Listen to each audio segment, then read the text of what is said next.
3,000 მეტი გიცხოვრიან როგორც ერსა ერსა ჩავდღეს მოსწრები ვართ მაგრამ ერსას ბედნი ერსა ვიმღერია კიდეც ვიმღერ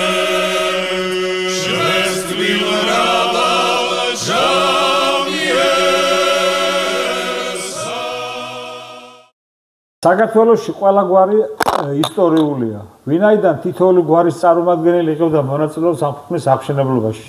მოგესალმებით მეგობრებო, ვაგრძელებთ ჩვენს გადაცემას საქართველოს ისტორიულ გვარებზე. ჩვენ გახლავართ საქართველოს სამეფო კლუბის წევრები. ეს გადაცემაც არის საქართველოს სამეფო კლუბის ტელევიზია. ჩვენი გადაცემები გადის YouTube არხზე და ვისაც გაინტერესებთ თქვენი გვარი და თქვენი გვარის გარშემო ისტორიული მოვლენები და ისტორიები, გთხოვთ გამოიწეროთ ჩვენი გვარი და ესე იგი ახლა ძალიან ბევრი YouTube-ის გარდისავლით, ანუ Facebook-იდან აკეთებს მოწონებებს და აკეთებს ესე იგი გაზიარებებს. ეს ძალიან კარგია, მაგრამ უმნიშვნელოვანესია ის, რომ ესე იგი YouTube-იდან მოხდეს ეს ყველაფერი, YouTube-იდან მოიწონოთ გადაცემები, YouTube-ზე ნახოთ გადაცემები და გამოიწეროთ. გთხოვთ გამოიწეროთ ჩვენი გადაცემები. ჩვენ ცოტა ხანი ქონდა ჩავარდნა, ასე ვთქვათ, ესე იგი ცოტა პაუზა ქონდა და აქედან გამომდინარე ძალიან ბევრი გვარს ასე ვთქვათ, გული დავწყვეტეთ, იმიტომ რომ ვერ მივაწოდეთ, ძალიან ბევრი იყო მოთხოვნები, ძალიან ბევრი იყო წერილები და სამწუხაროდ ვერ გავეცეთ პასუხი ძალიან ბევრი გვარს და ძალიან ბევრი გვარი დავტოვეთ გულდაწყვეტილი. და ახლა ვცდილობთ და გვინდა რომ ეს ყველაფერი გამოვასწოროთ უახლოეს ხანში. ჩვენ ახლა ასე ეტაპობრივად და ესე იგი ნელ-ნელა ვეცდებით ყველა გვარი, ის გვარები, რომლებიც ჩვენ მასში გამოგჩა, ეს გვარები ყველა ამოწერილი გვაქვს, ყველა გვაქვს ესე იგი დალაგებული. ამ დღეებში შევუდგებით ამ გვარების ესე იგი ასე ვთქვათ დამუშავებას და ნელ-ნელა მოგაწვით. ასე რომ არავინ არ დარჩება ესე იგი განუხილებელი გვარის გარეშე და მე მაპატიეთ რომ ასეთი შეგიქვენით ცოტა რაღაც დისკომფორტი შეგიქვენით და ვერ მოგაწოდეთ დროულად ის მასალა რამასალაც სადაც თქვენ ძალიან დიდი ხანია მთხოვთ მე. მაგრამ იმედია ძალიან უახლოეს ხანში და ცოტა ხანში ამ ყველაფერს გამოვასწორებ და იქნება ძალიან კარგად წავა ყველაფერი და ვაპატიეთ მე. ეს იმის ბრალიცაა, რომ ჩემი მეგობარი და ჩემი პარტნიორი და ჩემი წამყვანი, თანაწამყვანი ვალერიან ხიმშიაშვილი დღეს შეუძლოდ გახლავთ. ნუ ახლა ყველაფერი რეგულირდება და უკვე ყველაფერი წესრიგშია და იმედია ამ ზაფხულს უკვე ფეხზე დადგება და ჩემთან ერთად ესე იგი შეუდგება ამ ყველაფრის განხილვას და უფრო მეტ ინფორმაციას მოგაწვით. თითოეულ თქვენგანის გვერდზე, იმიტომ რომ ორი ადამიანი უფრო მეტს გააკეთეს, ვიდრე ერთი ადამიანი. ახლა ასე თქვა ძალიან დავიტვირთე მე ჩემი იმითი და ცოტა შევახებებით მუშაობთ, მაგრამ სულ მალე ეს ყველაფერი გამოსწორდება. ახლა რაც შეეხება რითიც დავიწყეთ საერთოდ ეს გადაცემები, ეს სატელევიზიო თუ YouTube გადაცემები რითით დავიწყეთ, ისე იმით მინდა რომ დავიწყო, ისე ის მინდა რომ გითხრათ და ისე ის მინდა რომ ესე იგი გაგახსენოთ, რომ ესე იგი ქართველ კაცს სისხლში და გენშია გამჯდარი საკუთარი ერისა და სამშობლო სიყვარული. სამშობლო მარტო გეოგრაფიული სახელები, ზღვები, მთები და მდინარეები არ არის, სამშობლო ის ხალხიცაა, რომელთაც საუკუნეების მანძილზე უცხოვრიათ ამ ქვეყანაში და ჩვენი წინაპრების საპატიო სახეს ატარებდნენ. ერის სიყვარული ოჯახისა და გვარის სიყვარულით იწყება. თუ ადამიანს არ უყვარს თავისი ოჯახი და გვარი, დარწმუნებული ვარ, ის ვერ სხვას შეიყვარებს. თითოეული გვარი თავისთავად მთელი ერის ისტორიის გამოვლინებაა. თითოეულ გვარში არეკლილი მთელი ჩვენი წარსული გვარი და გვარიშვილობა მატარებელი იყო ადამიანის პიროვნული თვისებების, გენის, გენეტიკური მიდრეკელებების. ამიტომაც იყო ადამიანის გაცნობისთანავე ხრობდნენ მის გვარს. გვარის საზღვრად ადამიანის პატიოსნებას. რეალურად ეს ასე იყო ყოველთვის და დღესაც ასეა. როგორც პიროვნება აკეთებშობილებს გვარს, ასევე გვარის გარკვეულწილად პიროვნების კეთილშობილების გამოხატულება. ეს ციტატა ხა რა თქმა უნდა წაგიკითხეთ, ჩემს მეორე წიგნს დაურთე შესავალ ნაწილში და მართლაც ასეა და მართლაც ასე ვფიქრობ. იმიტომ რომ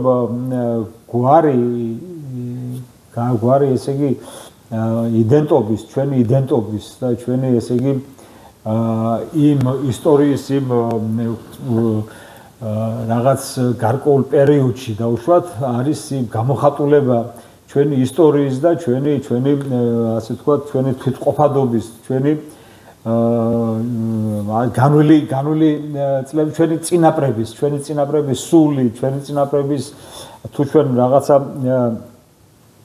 იდეალებს ვეთაყვანებით, ასე ვთქვათ და უპირველეს იდეალი ალბათ უნდა იყოს სამშობლო და ჩვენი ქვეყანა, ჩვენი წინაპრები და ის ხალხი, რომლებიც ჩვენ ესე იგი გვიამაყებიან, უპირველესად გვარს უნდა ვცეთ პატივი.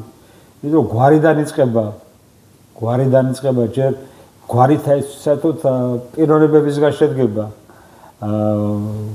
გვარისგან შედგება, საერთოდ თემი შედგება, სოფელი შედგება, ქალაქი შედგება და ეს სახელმწიფოს გვარების გვართა გაერთიანება. საქართველოში ქართული 18,000 ქართული გვარია. აქედან ზოგი ბევრია, ზოგი ნაკლებია, ზოგი ნალევი გვარი ქვია. ნალევი გვარი არის ისეთი გვარი, რომელიც გადაშენების პირასაა მიმდგარი და ძალიან ცოტანი არიან. არიან გვარები, რომლებიც არიან ძალიან ბევრნი, აი მაგალითად ბერიძეების გვარი, ღმერთმა ამრავლოს არიან ძალიან ბევრნი არიან და ღმერთმა ესე იგი სიკეთით ატაროთ სულ, იმიტომ რომ 30,000 გასცდნენ უკვე. თავიათ, მაგრამ არიან გვარები, რომლებიც აი თავშა დონდოსი არის ეგეთი გვარი, გურულების გვარია, სადაც ესე იგი 6 წარმომადგენელია სულ დარჩენილი და ამ 6-დან 4-ია ქალი და მხოლოდ 2-ია მამაკაცი. ან ის მამაკაცი, რომელსაც გვარი უნდა გააგრძელონ, გვარი უნდა ასე ვთქვათ, გამძლებლები უნდა იყვნენ, მხოლოდ 2 არიან. აი ესეთ გვარებს უნდათ ესე იგი მოფრთხილება უნდა და მოვლა უნდათ იმ კუთხით რომ უნდა გამრავლდნენ. და გამრავლება ეს არის აუცილებელი, იმიტომ რომ ჩვენისთვის ცოტანი ვართ ქართველები და თითოეულა თიძე ჩამოსასვლელები ვართ, ასე ვთქვათ, და ის რაც ჩვენ გაგვაჩნია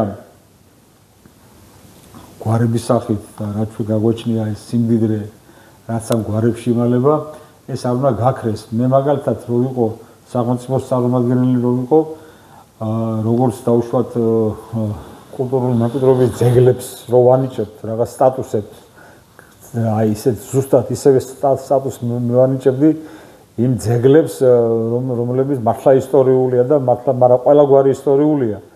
მეტნაკლებად ზოგს მეტი აქვს გაკეთებული ამ ქვეყნის აღშენებულობაში, ზოგს ნაკლები, მაგრამ არანაირი მნიშვნელობა არ აქვს. ყველა გვარი არის მნიშვნელოვანი ჩვენთვის. ჩვენ გვინდოდა ადრე ეს ხონდა ასეთი იდეა, ეს იდეა მოდიოდა ქალბატონი ია მუხრანელი და დედა მარიამისგან, ქალბატონი ია მუხრანელი, რომელსაც ქონდა ეს ასეთი სურვილი ქონდა, რომ შეექმნა გვარების მუზეუმი. ეს იქნებოდა ძალიან კარგი რამ. ძალიან კარგი რამ იქნებოდა, იმიტომ რომ ხა წარმოიდგინეთ თქვენ რეგიონების მიხედვით რო იყოს ეს დალაგებული ყველაფერი, დაუშვათ რამდენი ისეთი ისტორიული ძეგლი გაგვაჩნია ჩვენ, რომელიც ფაქტურად ინგრევა დანგრევის პირასაა და ესე იგი აი დაუშვათ ასეთი ერთი ამ რამოდენიმე ხნის წინ მე აი ნაოზაში ვიყავი და გადავიღე ოსიტაშვილების ციხესიმაგრე გადავიღე, რომელიც გვიან ფეოდალური ხანის ერთ-ერთი უმნიშვნელოვანესი და უმშვენიერესი ის არის, რა ქვია, ძეგლია. და ეს ძეგლი ფაქტურად ინგრევა, იშლება, ვიღაცებს რაღაც ინტერესები აქვს, კომერციული ინტერესები აქვს და შეიძლება კომერციული ინტერესს გადააყოლო, ერის ისტორია გადააყოლო, ქვეყნის ისტორია გადააყოლო, შენი სოფლის ისტორია გადააყოლო, ეს არის დაუშვებელია. მე მაგათაც შემოატრიალებდი ამას და იმ ციხესიმაგრეში იმ კაცს, იმ პიროვნებას, ვისაც დაუშვათ დავუშვათ ფული აქვს, მაგრამ აი ეს რაღაცაში უშლის, ეს ციხესიმაგრე უშლის ხელს, თუ ჭკუა ყოფნის და თუ დავუშვათ გამოიჩენდა იმ დიდ იმას, აქვე მაგას და აი ამ ციხეს აღადგენდა, დაუბრუნდა, მეტნაკლებად დაუბრუნებდა იმ თავის პირვანდელ სახეს და იქ დავუშვათ განსახდებოდა ესე იგი გვარების, ანუ ახლომდებარე სოფლების გვარების ისტორია და არა მარტო გვარების, ეთნოგრაფიული ისტორია, ეს იქნებოდა ძალიან ჯერ შემოსავლიანიც იქნებოდა, იმიტომ კომერციული თვალსაზრისით ესე იგი ძალიან ბევრი ტურიზმი იზიდოდა. მერე იქნებოდა ძალიან საშვილიშვილო და ეროვნული საქმე. გთხოვთ, ძალიან გთხოვთ, აი ნაოზის მესვეურებოდა ვისაც ხელწიფებელს უყოლაფერი და კულტურის ძეგლს და ძეგლთა დასვას მინდა მივმართო, იქნება გადავარჩინოთ ეს კარგი ძეგლი და იქნება რაღაცნაირად გამონახოთ სახსრები, რომ იქ აღდგენის შემდეგ, ესე იგი, აი გვარების ისტორია გავაკეთოთ და ეს ხორში შევასხათ ხალბატონ გია მუხრანელის იმ დიდ იმას, საქმე მაგას სურვილს და ოცნებას და არა მარტო ვიცი, მეც ვოცნებობ ამას და ეს იქნებოდა ძალიან კარგი რამ იქნებოდა, საერთოდ ყველასთვის კარგი იქნებოდა და ამიტომ თუ ეს განხორციელდება, იქნება ძალიან კარგი. ამისთანა ძეგლები თითქმის ჩვენ დიდრები ვართ. ძეგლებით და დიდრები ვართ. ასეთი ისტორიული რაღაც არტეფაქტები ძალიან ბევრი გვაქვს საქართველოში და შეიძლება რომ ყველა რეგიონში, ყველა რაიონში კი არა, ყველა სოფელშიც კი, ძალიან ბევრ სოფელში, რომ გავაკეთებინა, აღვედგინა ესეთი რაღაცები და შიგნით მოგვეწყო, ესე იგი, პატარა ისტორიული, ეთნოგრაფიული, ისტორიული აღვედგინა დაუშვათ ის ფორმებიც კი მე მოფიქრებული მაქვს, ისიც კი მაქვს მოფიქრებული, აი ეს პერსონაჟიც, კი, პერსონალი დაუშვათ, მაპატიეთ, პერსონალი, რომელიც იქ იმუშავებს, იმასაც კი შესაფერისი დროის ტანსაც ვერ ჩავასწრებდი პირადად მე და აი ამ ტანსაცვით ვატარებდი. იქა რომ ესე იგი მიმზიდველი ყოფილიყოს ყველასთვის და ეს აღვედგინა ჩვენს გონებაში აღვედგინა და ესე ნათლად წარმოგვედგინა იმ პერიოდის, რა პერიოდსაც დაუშვათ ის ციხესიმაგრე ეკუთვნის, იმ პერიოდის ყოფაცხოვრება და იმ პერიოდის გვარები როგორ იყო რა. ეს მე მგონი ძალიან კარგი იქნებოდა და ნუ თუ ამას ჩვენი მთავრობაც და დაუშვათ ის ორგანოები, ვისაც ეს ხელისუფლება ამის ყველაფრის ესე იგი თუ ამას გულისხმობად მოეკიდებიან და კარგად მოეკიდებიან, მე მგონი ძალიან კარგია. ძალიან კარგია და ამით ესე იგი თვითონ ტურისტსაც შეეწყობა ხელი ძალიან და ნუ ესე იგი ისტორიას შეუნახავთ ჩვენს შვილებს და შვილიშვილებს და გავაცნობთ ესე იგი სხვებსაც გავაცნობთ. ეს მოკლედ ის რაც უნდა მეთქვა ალბათ ყველა ვარიანტი უნდა მეთქვა და მივხედოთ ჩვენს ძეგლებს მივხედოთ. ეს არის ძალიან დიდი თხოვნა ჩემი და მარტო მე ვინ ვარ? მე კი არა, ძალიან ბევრი ადამიანი ოცნებობდა და ოცნებობს ამაზე და ეს საშვილიშვილო საქმეა. ეხლა მე მინდა რამოდენიმე გვარი მინდა განვიხილო თქვენთან ერთად ანუ ესე იგი ის გვარები, რომლებიც დაუშვათ ჩვენ გამოგჩა მაშინ ძალიან ბევრი გვარს კიდე გული ადაგწეთ, ეხლა დღესაც ძალიან ბევრს ვერ განვიხილავთ რა, რამოდენიმე გვარი მინდა სულ განვიხილო. ერთ-ერთი გვარი არის მიშველიძეების გვარი. მიშველიძეების გვარი, ესე იგი ჩვენი იმითი რა ქვია მაგას დაკვირვები და ჩვენი შესწავლის შედეგად მივედით იმ დასკვნამდე, რომ ესე იგი ეს გვარი ესე იგი იმის არის ეპონიმური გვარია, ეპონიმური გვარსახელია. ანუ გვარის წინაპირ სახელიდან არის ნაწარმოები, ესე იგი ამ გვარის პირველი წარმომადგენელი იყო მიშველა, ეს გვარი პირდად ხდება მიშველიძეს, მიშველაძის და მიშველიანის სახით და მიშველია, სამეგრელოში არის კიდე მიშველი ეგეთი გვარია. აი აქედან ყველაზე ძველი ცნობა ამ გვარის შესახებ განეკუთვნება მე-17 საუკუნეს, ეს არის ვინმე ესე იგი მიშველი, ანუ მიშველია სამეგრელოში იყო მდივანი იყო. და აქ აღწერილია ასეთი ციტირება რომ გავაკეთოთ, მისი ერთი ბიჭი გიორგი ლიპარტიანმა უწყალობა გიორგი ფაღავას. დამწერი იყო გიორგი ლიპატიანის მიერ ბააკა იაშვილისათვის მიცემული ყმა მამულის წყალობის წიგნისა და დამწერი და მოწვე გიორგი ლიპატიანის მიერ გიორგი ფაღავსათვის მიცემული ბიჭის წყალობის წიგნისა ხუხუ ფაღავსათვის მიცემული მამულის წყალობის წიგნისა ამ წიგნიდან რა ერკვევა ჯერ მდივანი ეს იყო სახელო იყო ესე იგი ან დადიანის ან სამეფო კარზე იყო სახელო რომელიც იყო ფრედ საპატიო სახელო იყო და ესე იგი ძირითადად აზნაურები ფლობდნენ ამ სახელოს აქედან გამომდინარე ირკვევა რომ ესე იგი ეს მიშველია აზნაური იყო ეს იქიდანაც ჩანს რომ აქ წერია რომ მისი ერთი ბიჭი გიორგი ლიპარტიანმა უწყა ესე იგი ყმა წყავდა ამ საქმეა მიშველიას და აქედან გამომდინარე უნდა ვივარაუდოთ რომ ეს მიშველია რომელიც ძალიან დიდი ალბათობით შეიძლება მიშველაძე და მიშველიძის წინა ის იყოს საქმე მაგას წინაპარი გვარი იყოს სადაც შემდეგ წამოვიდნენ თავშად მიშველაძეები და მიშველიძეები შეიძლება უფრო ძველი იყოს მიშველიანი რომელიც სვანეთიდან ცნობილი მოვლენების შედეგად რაც განვითარდა იმაში სვანეთში და რომ წამოვიდნენ მე ძალიან ბევრმა სვანმა თავად აზნაური გვარების წარმომადგენლებმა დატოვეს ესე იგი სვანეთი და გადანაწილდნენ თელს საქართველოს შეიძლება ამასთანაც ჰქონდეს ადგილი ეს პოდ კვლევის და ძიების საგანია რამოდენიმე გვარი ესე იგი არის საგეს რამოდენიმე ჩვენაც ნახეთ ესე რაც მოვიძიეთ ესე იგი მიშველიების ძალიან მოგითხრათ ხა ძალიან ისაა მეთქი რა ქვია მაგას ესე იგი ძალიან ბევრი ცნობა არსებობს ამ გვარის შესახებ იქნები არ ვიქნები სწორი მაგრამ აი რამოდენიმე გვარი ესე იგი რამოდენიმე ცნობა საბუთი მაინც გვაქვს გაგვეჩნი ამ გვარის წარმომადგენლების შესახებ აგერ ჩვენ მოვიძიეთ რომ პირველი მსოფლიო ომში ესე იგი რამოდენიმე მიშველია იბრძოდა აქედან რამოდენიმე ადამიანმა ალექსანდრე მიშველიძემ და ესე იგი რაჟდენ მიშველიძემ ესე იგი გმირობის გამო ესე იგი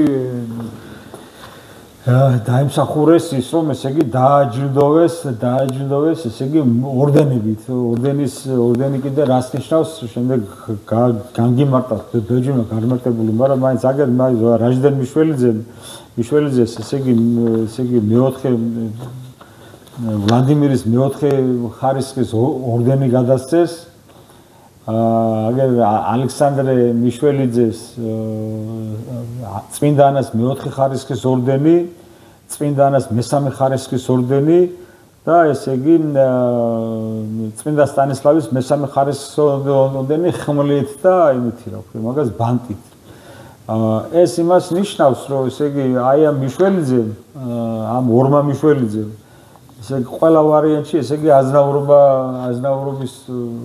აზნაურობას გამოკრეს ხელი ასე ვთქვათ რა ისე რომ მესამე ნაწილის თანახმად ესე იგი უბრალოდ მეორე ხო მესამე და მეორე და მესამე ნაწილის თანახმად ორდენი იძლეოდა ესე იგი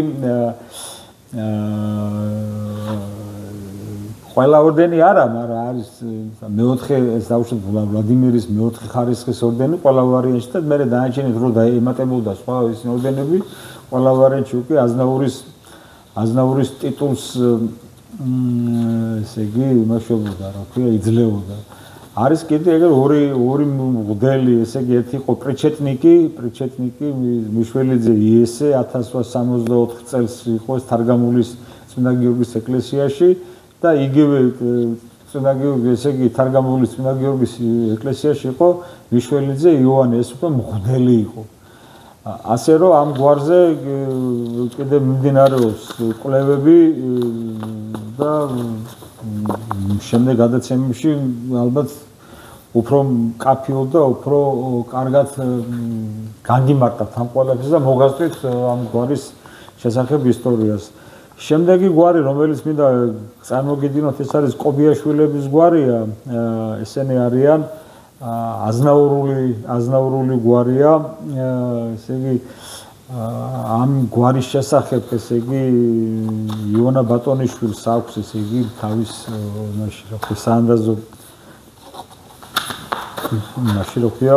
წიგნში ასეთი რამ აქვს, ესე იგი ციტირება რო გავუკეთოთ ორი ცნობა, ორივეს გაგაცნოთ. ამათი წინაპარნი იყვნენ ძველადვე არაგვის ხობის ადგილის აზნაურნი თისანი, რომელიც პირველად ესახნენ ადგილსა კობისასა, ხოლო უკანასკნელ დროს მეფისა როსტომისა 1633 წელს შთამოვიდნენ არაგვის ვაკესა ადგილთა შინადამ უნარიან მოსახლედ, ხოლო ამათგან რომელიმე, ესე იგი, სახლობენ კახეთის ბახტრინოსა შინა აზნაურნივე და არიან რამოდენიმე სახლად მოსახლენი და ესე კობიაშვილები, ხოლო კობიაშვილობა გაუღვარდათ კობის ადგილისა გამო. ესე კობი არის, ადგილი არის, ესე იგი ჩვენ ვიცით რომ იმაში რა ქვია ხევში და იქ ცხოვრობდნენ, თან იყვნენ, ესე იგი არაგვის ერისთავის აზნაურები იყვნენ. ესე იგი ყმამამული 1662 წელს ერეკლე მეფემ, ესე იგი ერეკლე პირველზე ლაპარაკი გიორგი კობიაშვილის ყმამამულები, ესე იგი უწყალობა არის რამოდენიმე საბუთი, დაუშვათ 1693 წლის საბუთის მიხედვით, ესე იგი კობიაშვილის ელიზბარს ყავს შვილები გივი, ავთანდილ ამირან, გიორგი ერისთავა, უბოძა თანდილა, დემეტრე გიორგი რაღაც მოკლედ რა. კობიაშვილი დუშეთში მცხოვრები შედიოდნენ, ესე იგი წიგნის საწყოში შედიოდნენ და სახლის უფროსი ან მოხელე კობიაშვილი მოკდებოდა, კაცზე უნდა გადაეხადათ მთელი ნიშანი.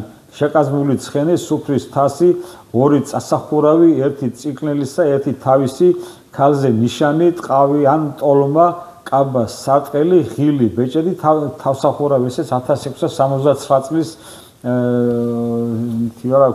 საბუთია. არის კიდე აგეთ საბუთი, სადაც ესე იგი კობიაშვილი ნასყიდა საფრთხუცესათა მოწმეთა დასახელებული ერისთავის მიერ ნონია უდიშელიძისათვის მიცემულ საღაბე წიგნისა 1678 თარიღდება ეს საბუთი, ესე იგი საფრთხუცესი იყო ერთ-ერთი კობიაშვილი და მოწმედ რევაზ ერისთავის ერთ-ერთ სადაუსალმაზე, რა ქვია, საქმეზე, ესე იგი მოწმედ იყო დასახელებული. აი კობიაშვილი სამი ჰყავს ძმები როსტომი, იორამი, დიმიტრი, ეს არის 1693 წლის საბუთია, ზურაბი ნასყიდა, იოსები, გიორგი და შემდეგ, ესე იგი უწყალობა ბაძიმ ერისთავიშვილმა მას უწყალობა ახალუმაში ნასყიდი მამული. მანვე ახალუმაში მამული, რომელსაც მუხიზგულა ეცახლა. გიორგი ერისთავმა აგრეთვე უწყალობა ახალუმაში მუხიზგულას მამულისა და უწყალობა გორში ბერიშვილები უწყალობა. ბერია ნასყიდა მახარა მეზვერე ფოცხვერა ბაინდურა ერისთავმა უწყალობა ლაბაური მაისაშვილი ბერიშვილითა და მამულით. ზურაბ ერისთავიშვილმა იანვარა ლაბაური ცოლშვილით. მაგრამ უმამულოდ ამ წყალობაში საამა ზურაბ მიათო 40 მარჩილიო. ესე იგი ეს რას ნიშნავს? ესე იგი საკმაოდ ყმამრავალი და ადგილმამულის მფლობელი აზნაურები იყვნენ, ცხოვრობდნენ როგორც დაუშვათ ქართლში, ისე ცხოვრობდნენ კახეთში და ცხოვრობდნენ, ესე იგი ხევში ცხოვრობდნენ. სულ საქართველოში ცხოვრობს 1878 კობიაშვილი, აქედან თბილისში არის 630, თელავში 366, გურჯაანში 330 და არიან სხვაგანაც არიან, რა თქმა უნდა, ხო ეს რაც უნდა გვეთქვა, ესე იგი კობიაშვილების შესახებ. შემდეგი გვარი, რომელიც ჩვენ გვინდა წარმოგიდგინოთ, ეს არის ჯღარკავების გვარია. ჯღარკავების გვარი საკმაოდ ცოტა ისეთი გვარია, რომელიც აი მიუხედავად იმისა, რომ ესე იგი აი ჯღარკავა სულთან მეგრულად ჟღერს, ეს გვარი მარტო სამეგრელოში არ ცხოვრობდა. და ეს არის ჯღარკი, სახელად ქცეული სიტყვა, რომლის ეტიმოლოგია სხვა კუთხეებში სხვადასხვანაირად განემარტება.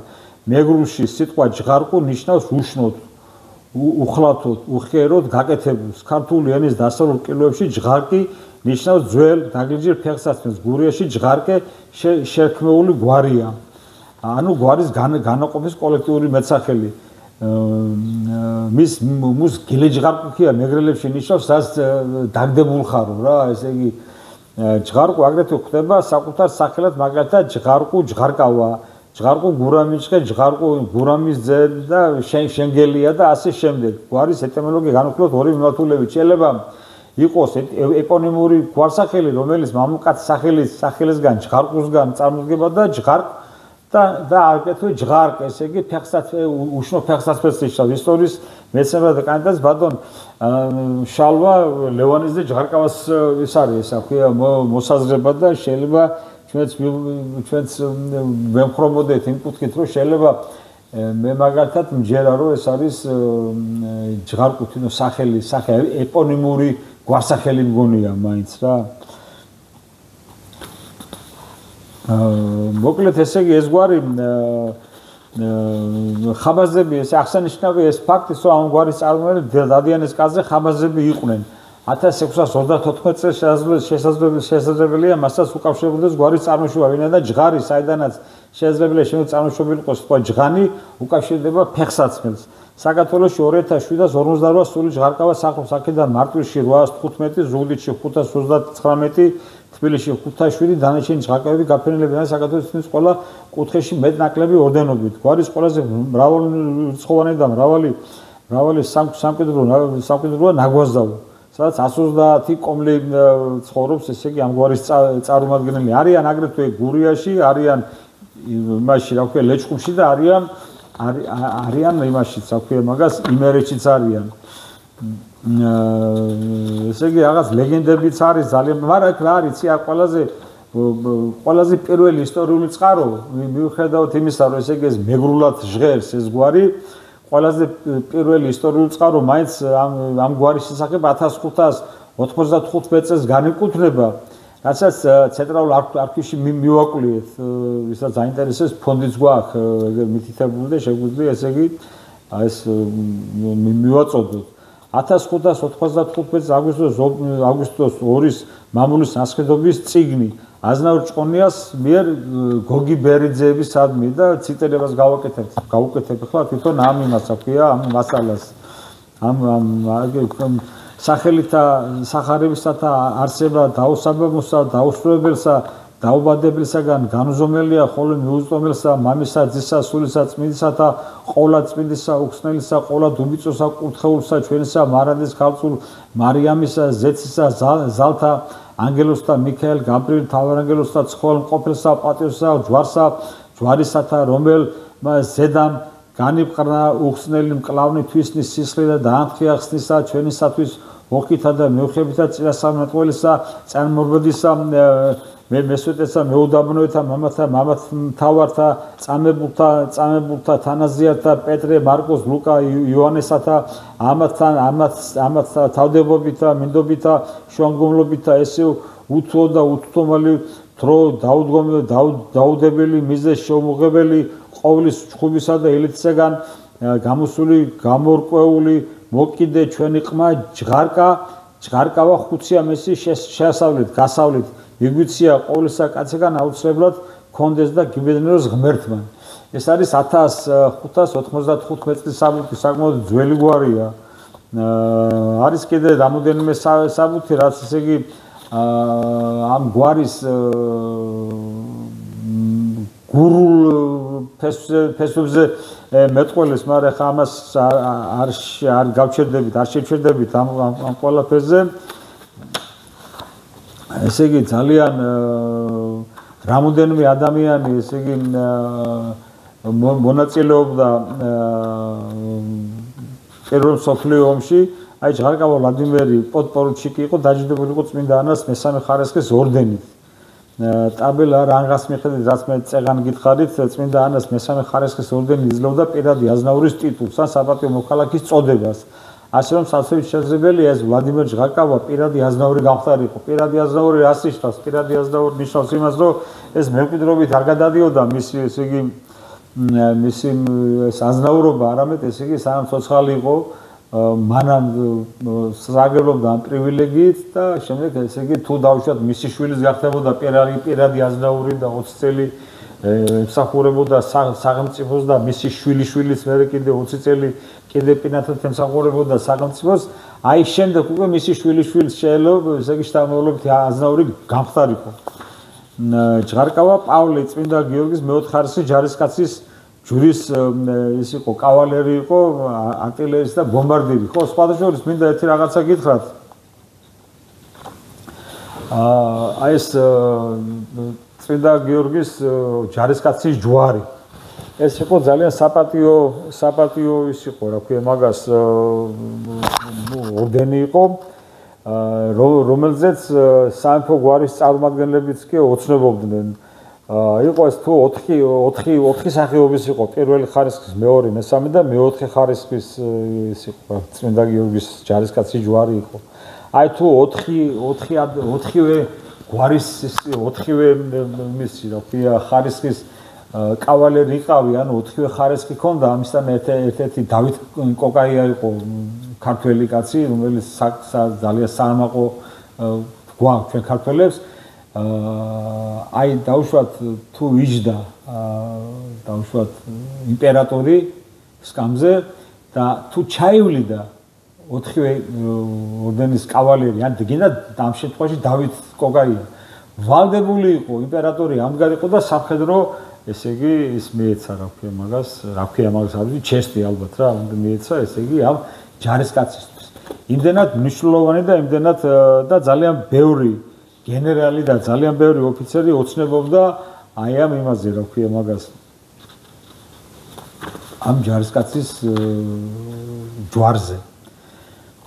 ეხლა რაც შეეხება მინდა განვიხილო აქ ის რა ქვია ფეხსაცმლის ის იყო რა ხაბაზი კი არა კაცო რა ქვია მაგას დამავიწყდა იმ თვითონ იმას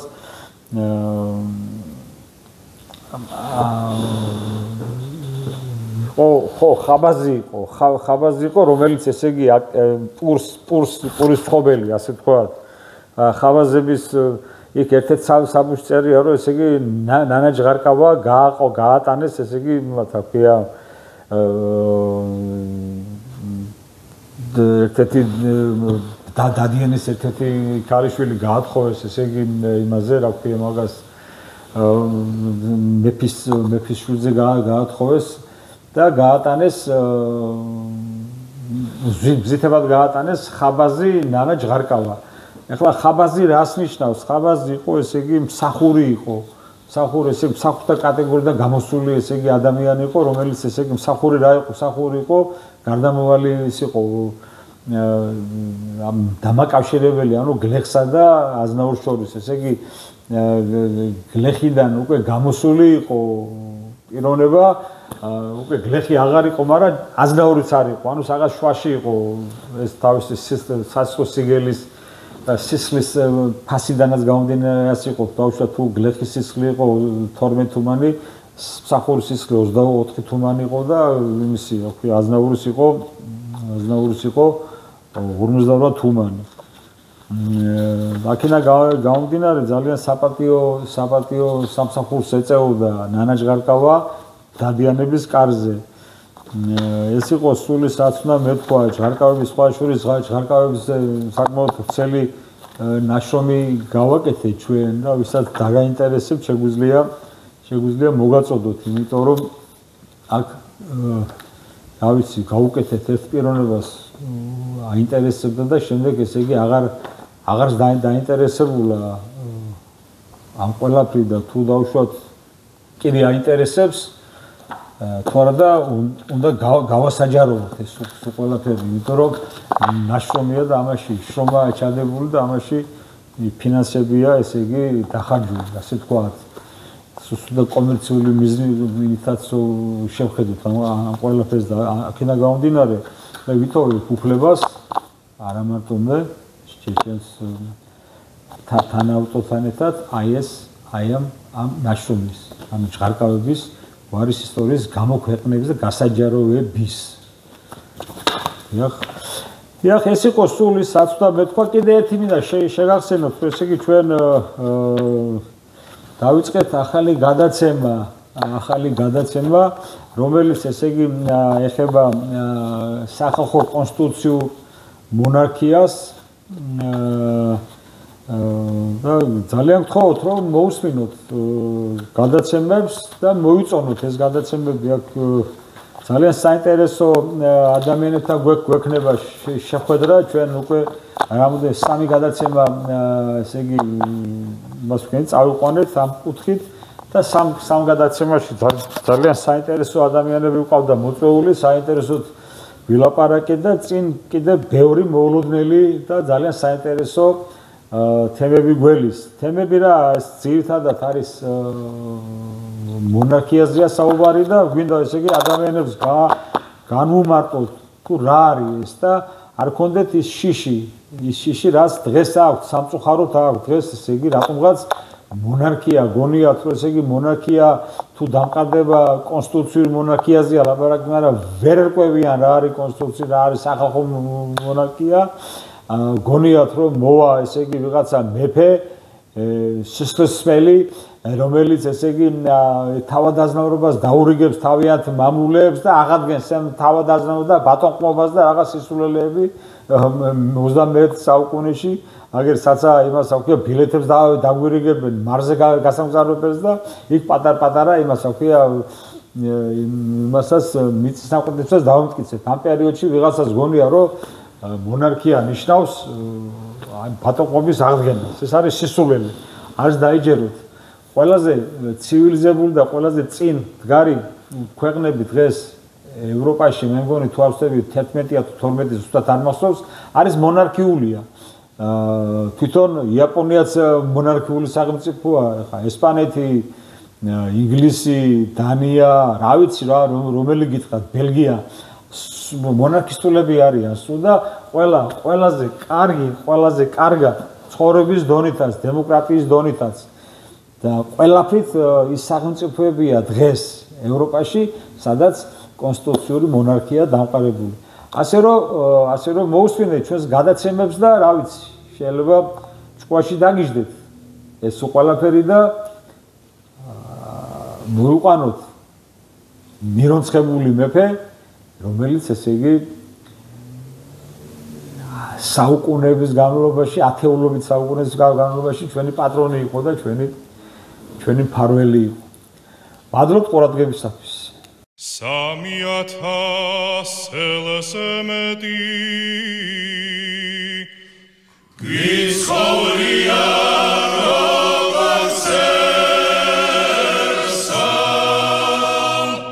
საჩავდღეს მოსწრები ვართ მაგრამ მევსას ბედნიერსაც ვიმღერია კიდეც ვიმღერ შეს თბილ